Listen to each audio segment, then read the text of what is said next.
Sa sala o ang kapayapaan.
Ama naming banal, magdakila naming Yahuwah, purihin at sambahin po ang inyong banal na pangalan. Maraming maraming salamat po, o aming dakilang Diyos, sapagkat narito kami, muli mo kaming tinipon upang muli sa iyo makipagtipan. Maranasan namin ang pagsama mo sa sandaling ito. Aba, halika na po, pakibabaan mo kaming iyong mga lingkod, bawat sambahayang natitipon ngayon. Pakilapitan po kami isa-isa. Batid mo po ang laman ng puso at isipan namin. Alam mo po ang mga pagsubok na dumarating sa amin. Ama, maawa ka, inihiling namin, bigyan mo lagi kami ng kalakasan. Na lagi kami sa iyo yung magtiwala. Sa iyo kami lagi kumapit. Sa iyo kami lagi umasa. Sa iyong banal na pag-ibig. Sa iyong dakilang magagawa po sa aming buhay. Huwag mong hayaan kami tuluyang manghina. Kami makalimot po sa iyo. Sapagkat lagi kang nariyan na naghihintay po sa aming mga paglapit. Ama, halika po. Bigyan mo kami ng panibagong lakas upang lagi kami makapagpatuloy sa aming ginagawang mga paglilingkod. Kung bunga man ang aming mga pagkukulang at kasalanan, dumaraan kami sa iba't ibang pagsubok. Narito na kami, Ama, nagsusuko kami sa iyo. Aming inaamin ang maraming pagkukulang namin.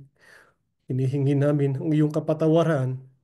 Nawa, bigyan mo pa kami ng mga pagkakataon upang kami makapaglingkod at muli maganap namin ang iyong mga katwir at kalooban.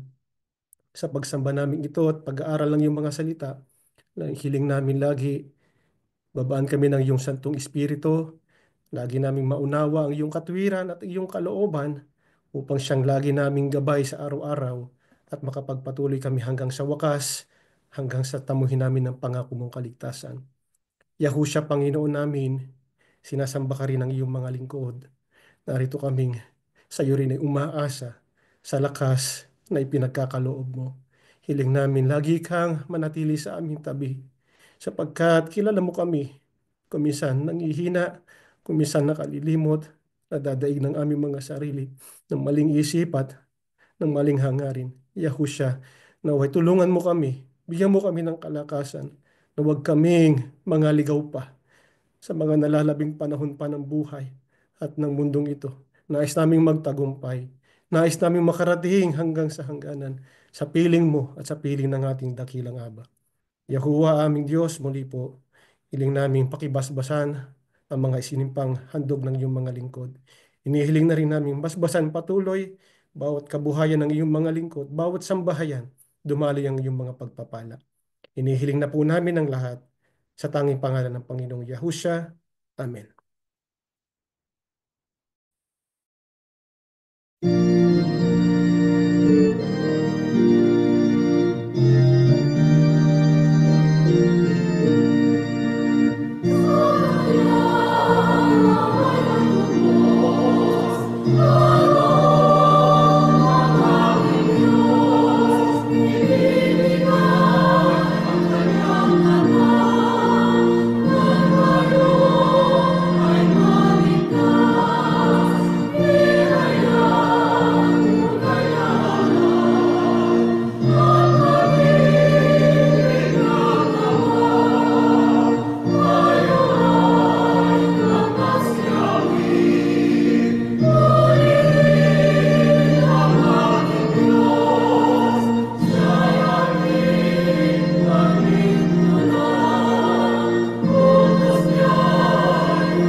Shabbat Shalom po mga mahal na kapatid. Muli ay nagpapasalamat tayo ng napakarami sa ating Panginoong Yahuwa at Panginoong Yahusha sapagkat patuloy ibinibigay niya ang pagkakataon na ito upang muling mag-aral tayo ng mga katotohanan na nakasulat po sa banal na kasulatan. Alam po natin mga kapatid, minsan dumarating yung pagkakataon sa ating buhay na tayo po ay natatakot. Sapagkat normal lang naman po ito bilang mga tao. At kapag dumarating na po yung takot sa ating buhay, yan po yung minsan na nakapagpapahina po sa atin. Kung minsan ay nawawalan tayo ng kumpiyansa sa ating mga sarili. At minsan pa ay pinagdududahan din natin yung ating mga kakayahan. Sapagkat kapag dumarating na po, halimbawa, yung mga matitinding kahirapan, sunod-sunod na pagsubok at krisis sa ating buhay, diyan po tayo mas lalong natatakot at nagdududa, hindi lamang sa ating mga sarili, kung minsan nagdududa na rin tayo sa ating Panginoong Diyos. Kaya napakahalaga na sa pagsambang ito ating pong pag-aaralan ngayon, na malaman natin kung paano natin haharapin ang takot at kung paano natin haharapin ang mga krisis at kahirapan nating nararanasan po sa ating buhay. Sino po ang halimbawa na dumanas ng matinding krisis? Mag-umpisa po tayo ng pagbasa dito po sa aklat ng Hukom sa 1 hanggang 2 at talatang 6 pa po. Muling gumawa ng kasamaan ang mga Israelita sa paningin ni Yahuwah. Kaya ipinasakop sila ni Yahuwah sa mga Midyanita sa loob ng 7 taon. Napakalupit ng mga Midyanita. Kaya napilitan ng mga Israelita na magtago sa mga bundok, mga kuweba, at sa iba pang tagong lugar. Naging kahabag-habag ang kalagay ng mga Israelita dahil sa mga Midyanita. Kaya humingi sila ng tulong kay Yahuwah. Alam naman po natin ang kasaysayan ng bayang Israel, di po ba mga kapatid? Alam natin ang mga pagsubok at kahirapang kanilang naranasan mula pa noon sa kasaysayan po ng Biblia. At dito po sa ating binasa, ano po yung pagsubok na kanilang pinagdaanan? Ano yung krisis na kanilang naranasan? Dito po ay sinakop sila at pinahirapan ng Midianita sa loob po ng 7 taon. Sabi nga dito, napaka lupit ng Midianita. Kasi yung ginagawa sa kanila, yung kanilang mga pananim ay sinisira ng mga Midianita. Wala po silang tinitira na mapapakinabangan ng Israelita. Lahat po ng ani nila ay talaga sinisira ng mga Midianita. Eh bakit po hinayaan ng Panginoong Yahuwah na mangyari yon sa mga Israelita? Bakit po? Dahil saan? Dahil sa kanilang kasamaan. Alam naman po natin, sa kasaysayan pa rin ng Biblia. At kahit dito po sa Aklat ng Hukom, makikita natin dito yung cycle ng pagkakasala at mga paglapastangan ng bayang Israel. Di po ba? At kapag halimbawa dumaranas na sila ng matinding kahirapan, matitinding krisis sa buhay, ano yung kanilang naalalang gawin? Gaya dito sa ating binasa, sa tagpong binasa natin, sila po ay humingi ng tulong sa ating Panginoong Yahuwah. Napakahalaga po kasi noon nung isusuko natin ang ating mga sarili sa masinsinang pananalangin sa ating Panginoong Yahuwah. Yung pagsusuko natin, yung ating pagpapakumbaba, sapagkat yan po ang unang hakbang para tayo muling makapanumbalik sa ating Panginoong Yahuwah. Paano po sila tinugon ng Panginoong Diyos sa kanilang pagtawag? Ituloy natin ang pagbasa sa 11 hanggang 12 sa Hukom 6 pa rin po. Pagkatapos, dumating ang anghel ni Yahuwah sa Ofra. Naupo siya sa ilalim ng puno ng terebinto na pag-aari ni Joash na mula sa angkan ni Abiasar.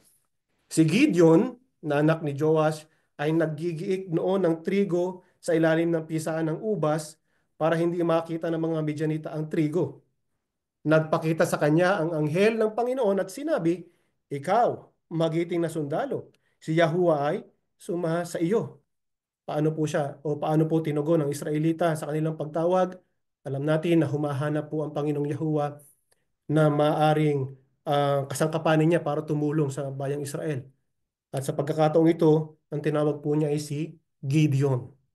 Nasaan po si Gideon? Nang tinawag siya ng ating Panginoong Yahuwah, siya po ay nandun po, nagigiik noon ng trigo sa ilalim po ng pisaan ng ubas. Bakit po nasa ilalim ng pisaan ng ubas? Kasi nga po, nagtatago sila. Takot sila eh. Kasi pag nakita sila ng Midianita, kukunin, sisirain yung kanilang mga ani at baka mapahamak pa rin sila. So kagaya lang po ng bayang Israel, ito pong si Gideon ay balot ng balot din ng takot. Sino naman po ba hindi talaga matatakot kung tayo nasa kalagayan po nila noon, di po ba? 7 taon silang pinahirapan. Kaya masasabi natin na normal lang para sa mga lingkod ng Diyos noon ang matakot. Pero kahit puno po ng takot itong si Gideon, ano pa rin po yung tawag ng anghel ng Panginoong Yahuwah sa kanya? Ang sabi, ikaw na magiting na sundalo, si Yahuwah ay sumasa iyo. Bakit po? Bakit ganun ang sabi ng anghel? Sapagkat, tandaan po natin, kilala tayo ng Panginoong Diyos. Wala po tayong may tatago. Alam niya ang potensyal sa bawat isa sa atin. Kaya alam niya po yung katapangan at pananampalataya ni Gideon kahit po siya ay nababalot ng takot. Ay bakit po? Paano po ba natin naipakikita yung pananampalataya sa kabila po na tayo ay dumaranas ng matinding takot? Yan po ay kapag tayo ay nagtiwala na kasakasama natin ng Panginoong Diyos sa ating pong buhay. Yan po kasi ang wala sa bayang Israel noon. Kaya bakit po o bakit ganun na lang ang takot ni Gideon at ng bayang Israel? Ibaba na, ibaba lang po natin ang basa sa 13. Sumagot si Gideon, kung sumasa amin nga si Yahuwah, bakit ganito ang kalagayan namin? Bakit hindi na siya gumagawa ng mga himala gaya ng ginawa niya noon nung inilabas niya sa Ehipto ang aming mga ninuno? Ayon na rin sa mga kwento nila sa amin. At ngayon, pinabayaan na kami ni Yahuwah at ipinaubaya sa mga Midianita. Bakit po? Ganun na lang ang takot ni Gideon at ng bayang Israel. Sapagkat pinagdududahan na po nila ang Panginoong Yahuwah. Sabi nga dito ni Gideon, kung sumasa amin ng Panginoong Yahuwah, bakit ganitong kalagayan namin? Bakit pinaubaya o binigay niya kami sa mga Midianita? Bakit po siya nagdududa? Ano po ba yung inaasahan po ni Gideon? Inaasahan po kasi niya na gagawin din ng Diyos yung ginawa niya sa kanilang mga ninuno nung sila po ay nasa Ehipto. Pero dahil nga po 7 taon na yung kanilang paghihintay, 7 taon na yung kanilang yung paghihirap, mas lalo po nilang inisip o mas lalo silang nagduda na tutulungan pa sila ng ating Panginoong Yahuwah. Ano lamang po ang ibig sabihin nito, mga mahal na kapatid? Na ang punot dulo po talaga ng takot natin ay yung pong pagdududa natin sa magagawa ng ating Panginoong Diyos sa ating pong buhay. Ano ngayon ang tugon ng Panginoong Diyos kay Gideon dahil sa kanyang pagdududa? Sa 14 hanggang 15, sinabi ni Yahuwah kay Gideon, humayo ka at gamitin ang buong lakas mo sa pagliligtas sa Israel mula sa mga Midianita. Ako ang nagsusugo sa iyo. Sumagot si Gideon, pero paano ko po maililigtas ang Israel? Ang pamilya po namin ang pinakamahina sa lahi ni Manase at ako naman ang pinakaaba sa pamilya namin. Sumagot si Yahuwah, tutulungan kita at lilipulin mo ang mga Midianita na parang nakikipaglaban ka lang sa isang tao. Ano po ang sagot ng Diyos dahil nga sa pagdududa nitong si Gideon? Ang sabi niya, humayo ka, ako ang nagsusugo sa iyo. Kaya ano ang pinagagawa ng Diyos kay Gideon? Ang sabi niya, gamitin mo ang buong lakas mo sa pagliligtas sa Israel mula sa mga Midianita. Ano naman po ang naging sagot ni Gideon? Kanya, paano ko po maililigtas ang Israel? Kami po, ang pamilya namin ang pinakamahina sa lahi ni Manase at ako naman ang pinakaaba sa aming pamilya. Makatwiran po ba yung sagot ni Gideon? Medyo makatwiran, di po ba mga kapatid? Pero isang mahalagang bagay ang dapat maunawaan dito ni Gideon at ng bawat isa po sa atin na ang Panginoong Yahuwah mismo ang kausap niya eh. Siya mismo ang nagbigay ng kautusan sa kanya kaya wala na dapat question po doon. Kaya ano po ang dapat nating paniwalaan? Na kapag ang Diyos po ang nagbigay sa atin ng kautusan, magtiwala tayo. Magtiwala tayo mga kapatid. Nabibigyan tayo ng kakayahan para gawin po yung ipinag-uutos niya po sa atin. Kaya nga may pangako siya dito eh. Ano po sabi niya? Tutulungan kita at lilipulin mo ang Midianita na para nakikipaglaban ka lang sa isang tao. Kaya hindi po mahalaga kung mahina tayo. Hindi mahalaga kung kukunti tayo. Ang mahalaga ay ano po mga kapatid? Kasama natin ang Panginoong Yahuwah. Yun ang pinakamahalaga. Dahil kahit sabihin pa natin marami tayo sa bilang, sabihin na natin isa tayo sa mga malalakas sa lipunan.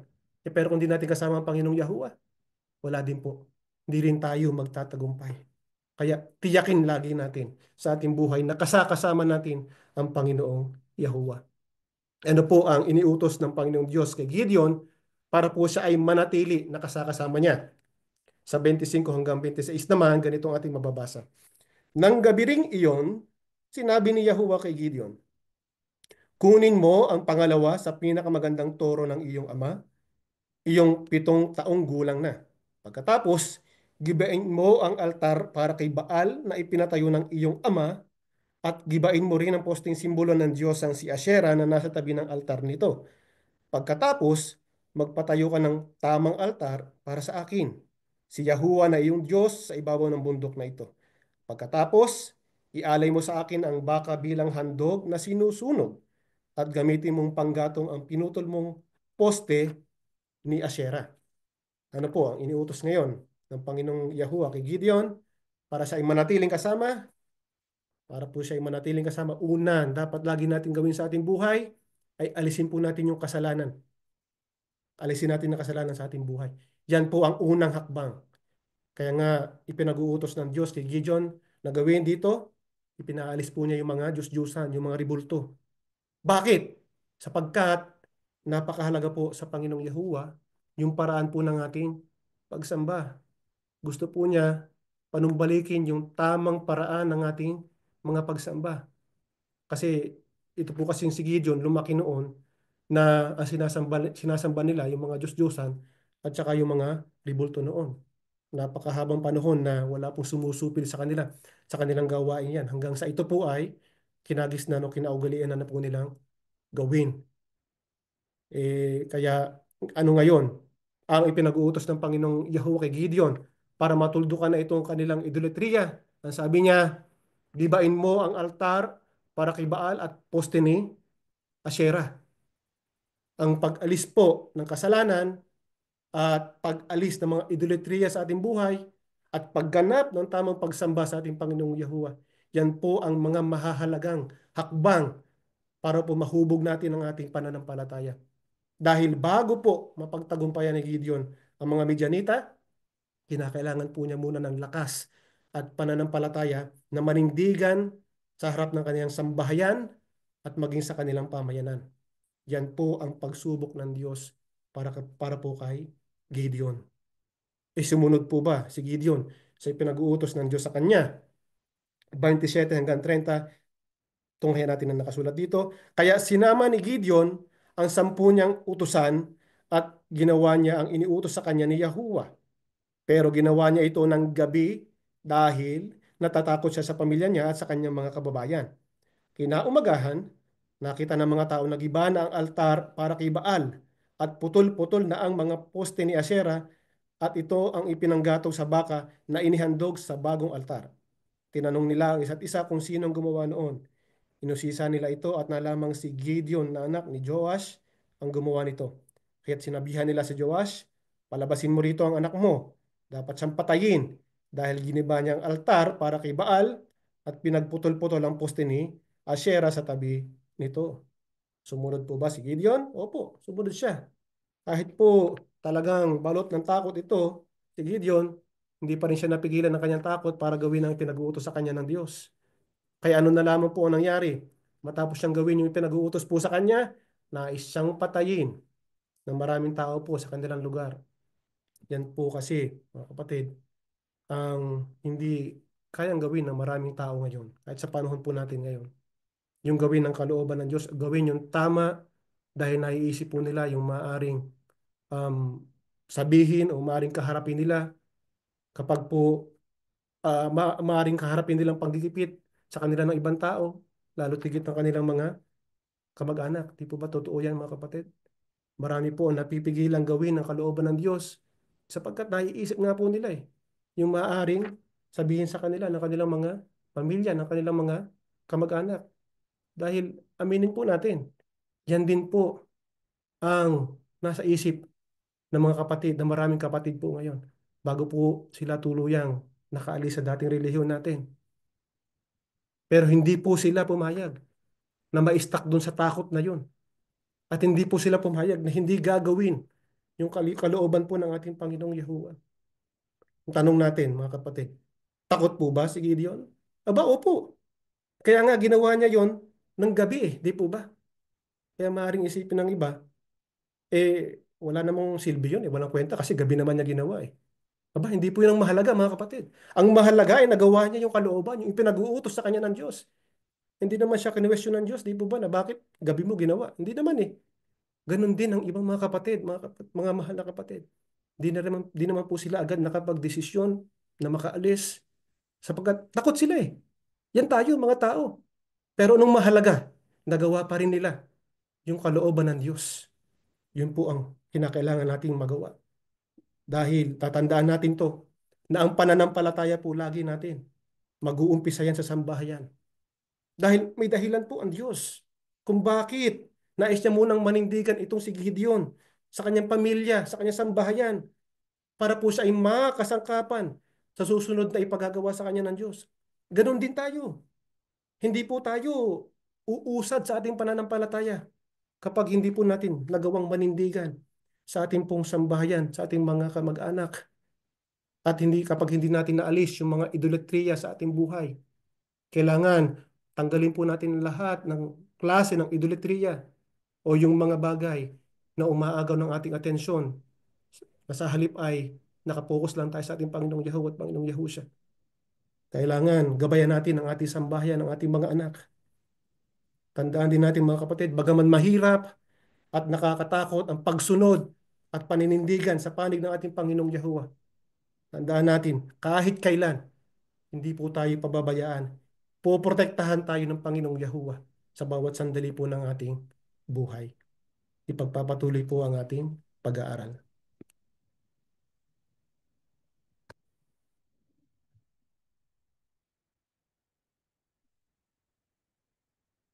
Ang utos po ng ating Amang Yahuwah kay Gideon ay hindi madali.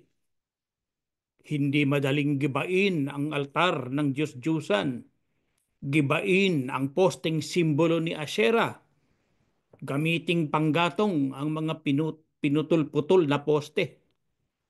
Dito ay kinailangan ni Gideon ang matibay na pananampalataya at tiwala kay Yahuwah upang masunod niya ang kanyang utos. At totoong natatakot siya, kaya dahil sa kanyang takot siya sa kanyang pamilya at sa kanyang mga kababayan, gabi na nang isinagawa niya yung utos.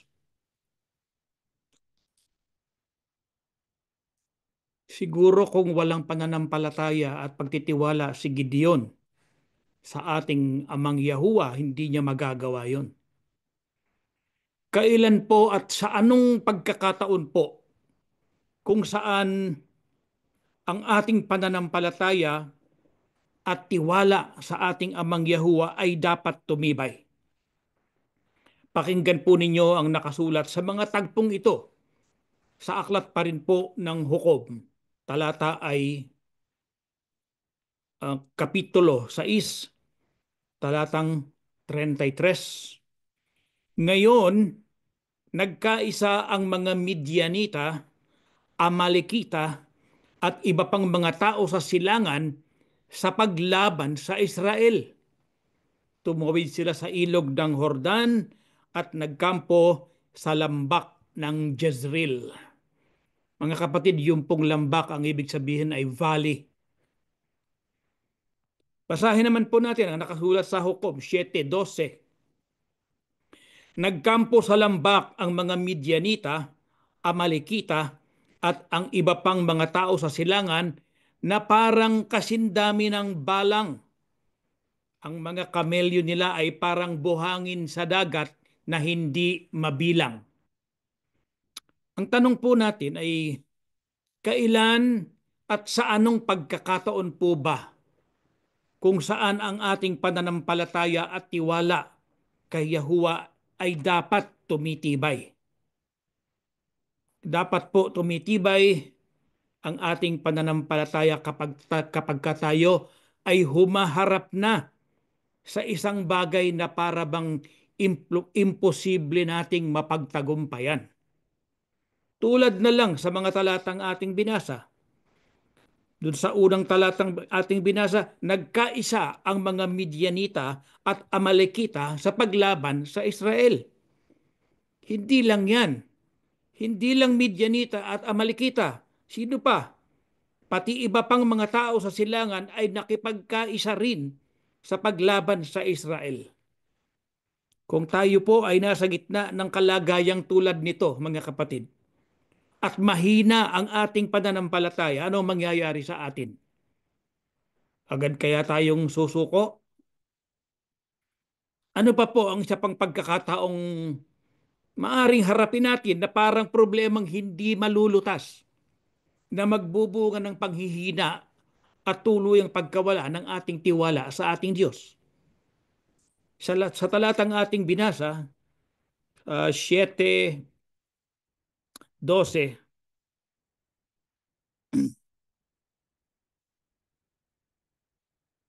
hindi na bali sana kung yung mga nagkaisa laban sa Israel, kung konti lang sila. Di po ba? Pero hindi. Ang sabi, parang kasindami ng balang. Yung pong balang, kapag umaatake ang balang, kaano po ba karami yun? Yun po ay swarm, pulupulutong, santambak, kumpul-kumpul kung umatake. Yung pong mga kamelyo, papaano po inilarawan ng talata? Paraan niyang buhangin kasindamin, parang buhangin sa dagat na hindi mabilang. Mga kapatid, paano tayo haharap sa ganoong karaming kalaban kung sarili lamang natin ang ating aasahan? Kung sa buhay na ito, tayo ay nababatbat ng napakabibigat na suliranin. Mga kapatid, kung wala tayong pananampalataya, kung wala tayong mahihinga ng tulong, kung wala tayong Panginoong Yahusya na madadalanginan upang tayo'y ipamagitan sa Diyos, may magagawa po ba tayo? Ano po ang pinag-utos ni Yahuwah kay Gideon bago magsimula ang labanan? Sa aklat pa rin po ng Hukom 7:2-3, sinabi ni Yahuwah kay Gideon, napakarami mong kasama. Baka isipin nila na natalo nila ang mga Midianita dahil sa sarili nilang kakayahan at hindi dahil sa akin. Kaya sabihan mo sila na kung sino man ang natatakot ay maari nang umalis dito sa bundok ng Gilead at umuwi na. Nang sinabi ito ni Gideon, umuwi ang 22,000 at 10,000 na lang ang natira. Ano po ang pinag-utos ni Yahuwah kay Gideon bago pa magsimula ang labanan? Sinabi ni Yahuwah kay Gideon, napakarami niyang kasama at baka kung manalo sila sa labanan, ito'y dahil sa sarili nilang kakayahan, hindi dahil sa tulong ni Yahuwah. Sa makatuwid, ang parangalan nila ay ang kanilang mga sarili, hindi si Yahuwah. Kaya't ano ang iniutos niya kay Gideon? Iniutos niya kay Gideon na sabihan sila na kung sino man ang natatakot ay maari nang umuwi sapagkat ayaw ni Yahuwah sa mga natatakot. Ilan po ang umuwi? 22,000. Ilan ang natira? 10,000 na lang. Kakaunti na lang. Pero ano po ang ibinili ni Yahuwah kay Gideon na gawin? Pero sinabi, hukom pa rin po 7:4 at basahin natin ang talatang 7. Pero sinabi ni Yahuwah kay Gideon, marami pa rin ang naiwan. Dalhin mo sila sa ilog at susubukin ko sila. Kung sino ang sasabihin kong makakasama ay isama mo. At ang sasabihin ko na huwag isama ay huwag mong isama. Sinabi ni Yahuwah kay Gideon, sa pamamagitan ng 300 taong ito ay ililigtas ko kayo at pagtatagumpayin sa mga Midianita. Ang mga natirang tao ay pauwiin na sa kani-kanilang lugar. Nung umuwi po yung 22,000, marami pa ring natira. Sabi ni Yahuwah kay Gideon, marami pa ring natira. 10,000 pa. Ano po ang ginawa ni Yahuwah sa 10,000 natira? Sinubok niya sila.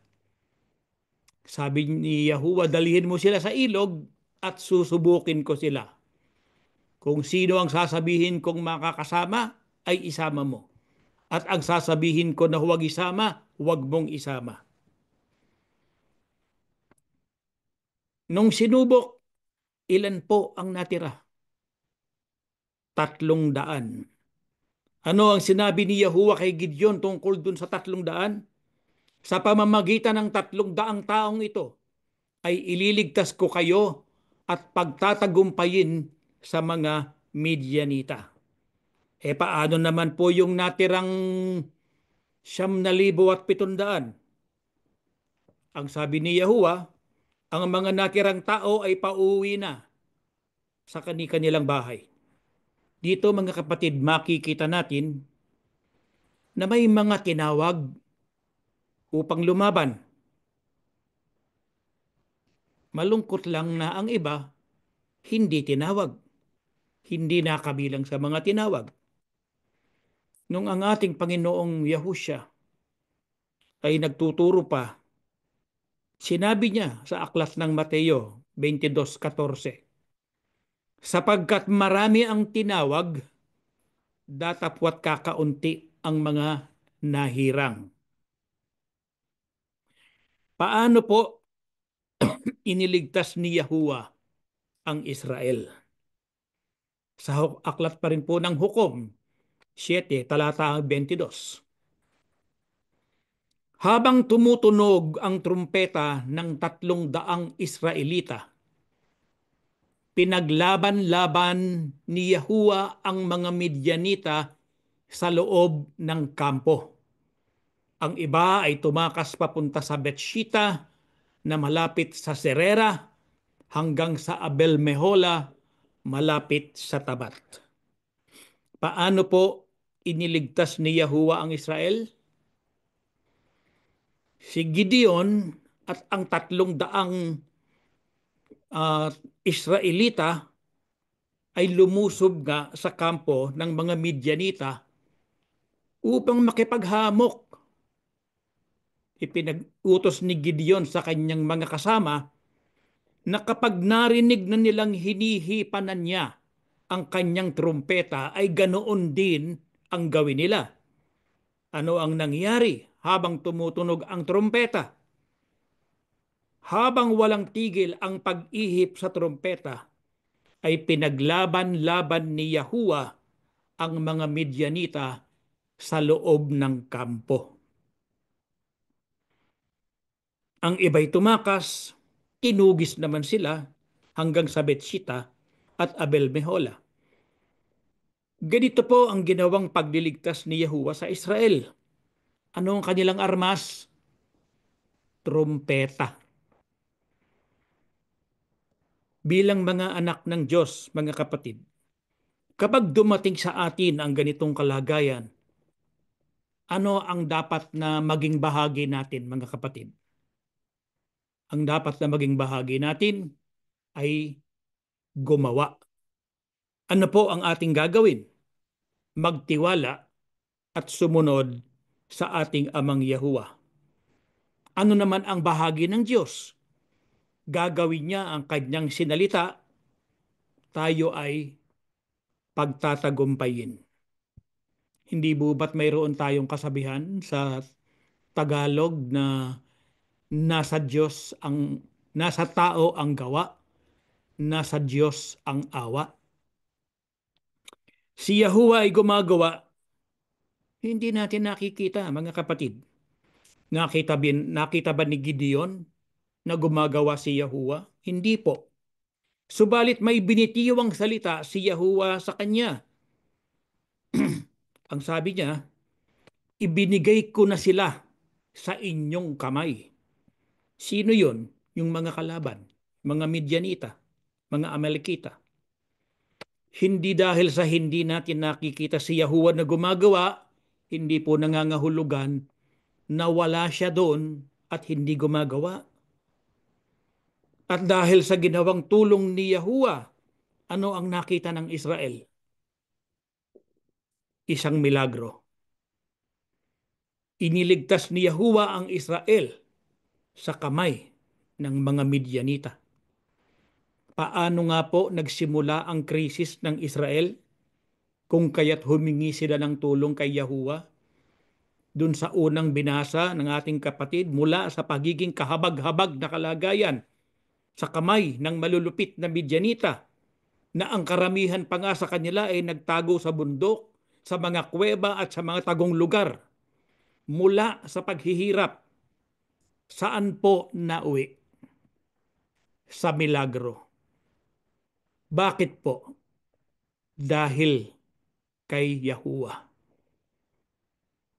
Mga anak sila ng Diyos. Kita naman ni Yahuwah ang kanilang kahirapan. Na yun namang kahirapan nila ay sila rin ang may kagagawan dahil sa masamang ginawa nila. Humingi sila ng tulong. Ang ating anak, kapag ka humingi sa atin ng tulong, kahit matigas po ang ulo ng anak natin, tinutulungan pa rin natin, di po ba? Ano ang hiniling ng Israel kay Gideon dahil sa ipinakita nitong pamumuno? Aklat pa rin po ng Hukom 8, mga talatang 22 hanggang 23. Sinabi ng mga Israelita kay Gideon, dahil ikaw ang nagligtas sa amin sa mga Midyanita, ikaw na lang at ang mga angkan mo ang mamuno sa amin. Sumagot si Gideon, hindi ako o ang mga angkan ko ang mamumuno sa inyo, kundi si Yahuwah. Ano po yung hiniling ng Israel kay Gideon dahil sa ipinakita nitong pamumuno sa kanila?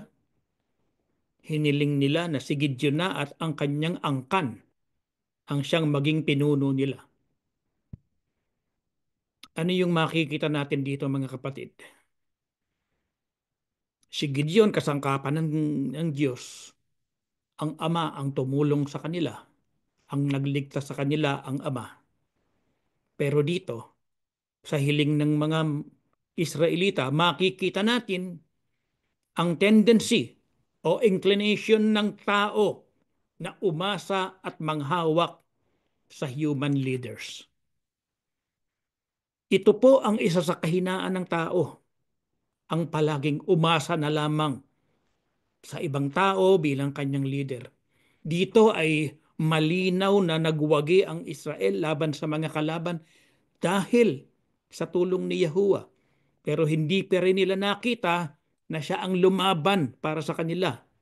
Bakit kaya? Sapagkat hindi nila nakita si Yahuwah na gumagawa.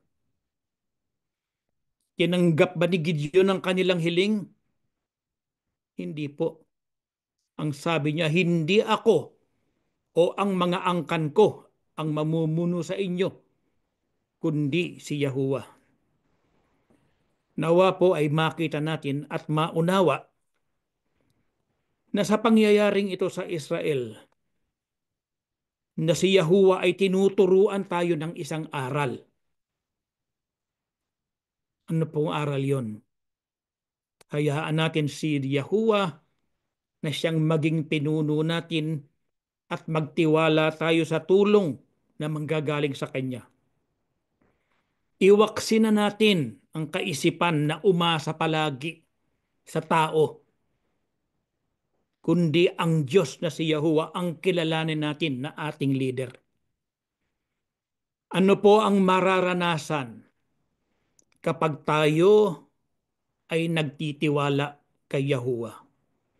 Mga huling talata po na ating babasahin, Isaiah 40, 28 hanggang 31. Hindi nyo ba alam o hindi nyo ba narinig na si Yahuwah ay walang hanggang Diyos na lumikha ng buong mundo. Hindi siya napapagod o nanghihina at walang nakakaarok ng kanyang isip. Pinalalakas niya ang mga nanghihina at ang mga napapagod. Kahit ang mga kabataan ay napapagod, nanlulupaypay at nabubuwal, ngunit ang mga nagtitiwala kay Yahuwah ay muling magkakaroon ng lakas. Lilipad sila na gaya ng isang agila. Tumakbo man sila ay hindi mapapagod. Lumakad man sila ay hindi manghihina. Ano po ang ating mararanasan, mga kapatid, kapag kay Yahuwah tayo magtitiwala? Mararanasan po natin ang pagpapalakas sa mga nanghihina at napapagod. Opo, dumarating sa ating buhay ang panghihina at pagkapagod. Iginugo po tayo magkaminsan ng suliranin, yung mabibigat na suliranin, lalo na't kung ang suliranin ay sa loob mismo ng ating sambahayan nangyayari. Subalit, mga kapatid, kung kay Yahuwah tayo lalapit at magtitiwala, palalakasin niya tayo. Ang sabi sa ating binasa, kahit ang mga kabataan ay napapagod, nanlulupaypay at nabubuwal, ngunit kung kay Yahuwah tayo magtitiwala, ano ang sabi? Muling magkakaroon ng lakas. Lilipadan niya sila na gaya ng isang agila. Ano po ang kahulugan nito? Ang kahulugan nito ay pagtatagumpay dahil sa pagpapalakas na mula kay Yahuwah. Anong pagpapalakas, mga kapatid, ang ating maaasahan kay Yahuwah? Kapayapaan. Hindi po ba't kapag tayo'y payapa, payapa ang ating isip, tayo'y malakas? Ano pa po? Kasiguruhan. Tamang pagpapasya, sapagkat ang tamang pagpapasya ang magbibigay ng direksyon sa ating buhay. Ano pa po? Karunungan mula sa Diyos. Kailangan natin magtaglay ng karunungan mula sa Diyos. Hindi ba't payo ni Apostol Santiago? Sabi niya, yung nangangailangan ng karunungan ay humingi ng karunungan sa Diyos. Ano pa po ang ating mararanasan kapag kay Yahuwah tayo magtitiwala? Yung pag-ibig na hindi nagmamaliw. Ang Diyos mismo ang may sabi. Ang kanyang pag-ibig hindi magmamaliw.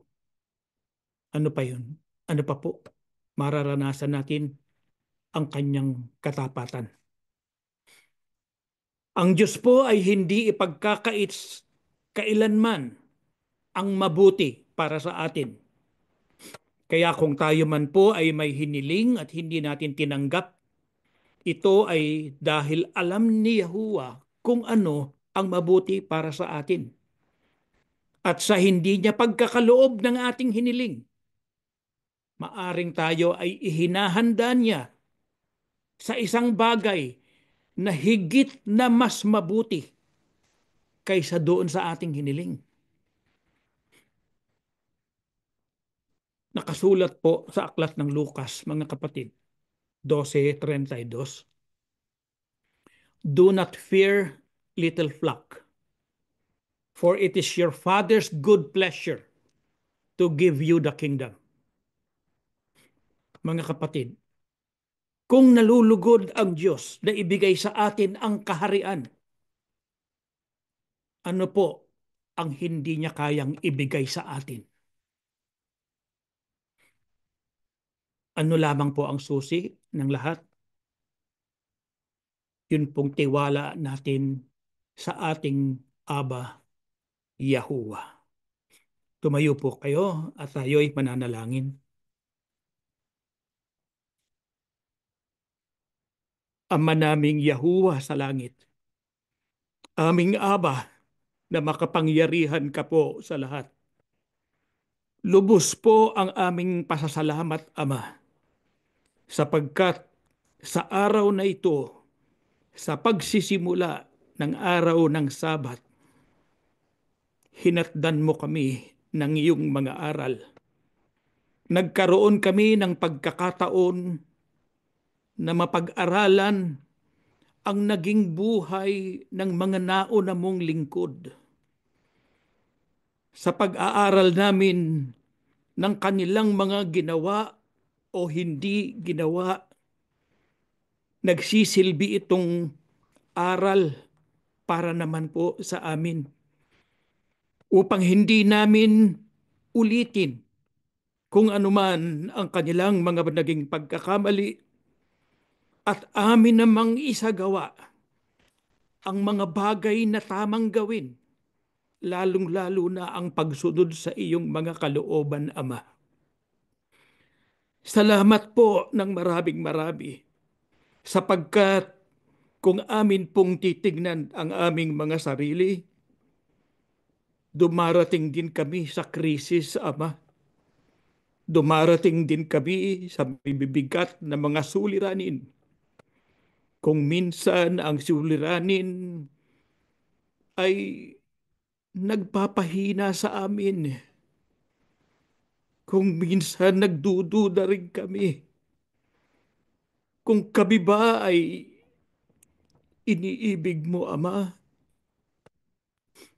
patawarin po kami kapag umaabot kami sa ganoong pagkakataon. Subalit inaamin po namin, napakabigat ng pagdadala ng buhay. Kailangan ka lagi namin, Ama, sa aming tabi. Kailangan namin lagi ang tulong mo. Kailangan po namin ang pagpapalakas na mula sa iyo. Sapagkat kung kami manghina, mawawala ang aming pananampalataya. Manghihina ang aming mga katawang laman. Kaya't hinihiling po namin, isugo mo po sa amin ang iyong banal na Espiritu, Ama, upang ang banal na Espiritu ang siyang tumulong sa amin, ang siyang magpaalala sa amin lalo na ng mga aral na ito na aming tinatalakay ngayon upang siya naming gamitin sa aming mga pamumuhay. Panginoon naming Yahushua HaMashiach, salamat po ng maraming marami sapagkat ikaw ang siyang namamagitan sa amin sa Ama. Kung kaya't kapag kami ay humihiling, alam namin aming tatanggapin sapagkat ikaw ang siyang namamagitan. Nawa po, Panginoon, na aming hari, huwag mo kaming pababayaan. Lagi mong idalangin sa Ama ang lahat ng aming mga hinihiling. Pagkaloob ang aming mga pangangailangan, mapatawad ang aming mga kasalanan. Ama naming Yahuwa, muli po, salamat ng maraming marami sapagkat patuloy mo kaming inaaruga, patuloy mo kaming inaalalayan sa buhay na ito. Kailangan ka namin. Dagdagan mo kami ng pananampalataya at pagtitiwala sa lahat po ng iyong magagawa. Hinihiling po namin ang lahat sa pangalan po ng aming Panginoong Yahushua HaMashiach. Amen.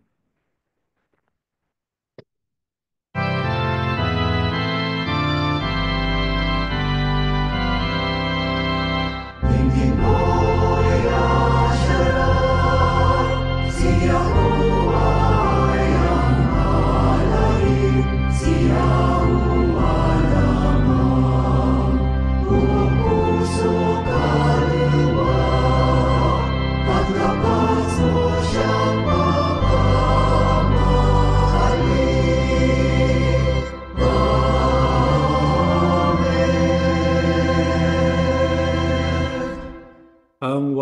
malalim na pag-ibig at masaganang awa ni Yahuwah Aba, ang biyaya at kapangyarihan ni Yahushua HaMashiach, at ang laging pagsama ng banal na Espiritu ay sumaating lahat ngayon at magpakailanman. Amen.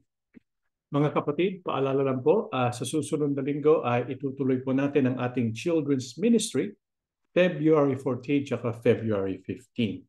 At ang ating pong susunod na BLP live class na kasama po ang in-person na pagsamba, gagawin po sa Fresno, March the 1st. Kung kayo po ay interesado na makasama po rito, pakisabi po sa amin para po maisabi namin sa inyo yung pong exact location ng venue sa Fresno. Kaya ito po yung pagsamba, 12 o'clock noon in person, tapos BLP in person 3 p.m. Pacific Standard Time. Bilang paghahanda sa ating next na BLP live class, sana po ay nabasa na natin ang mga aklat ng Leviticus, Numbers, tsaka Deuteronomy. Antabayanan po natin yung video patungkol po sa Book of Numbers sa araw po ng bukas. At ang ating pong Lord's Supper, Passover, ay paghandaan na po natin. Ito ay April the 12th, 2025. Gagawin po ito in person sa Fremont pero sa ibang venue. Para po makasama kayo, pakisabi po sa amin kung kayo po ay makakasama para maihanda po namin yung mga kopita at yung tinapay para sa mga makakalahok sa pagtitipong ito. 3 p.m. April 12, 2025. Natatapos na po ang ating pagsamba. May Yahuwah Abba and Yahushua HaMashiach bless all of us.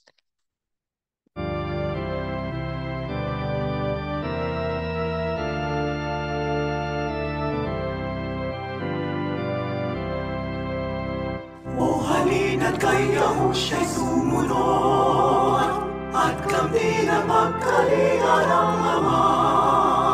Tuparin ang utos niya, tayo'y magpakatatag, nasa panig natin ang Amang Banal.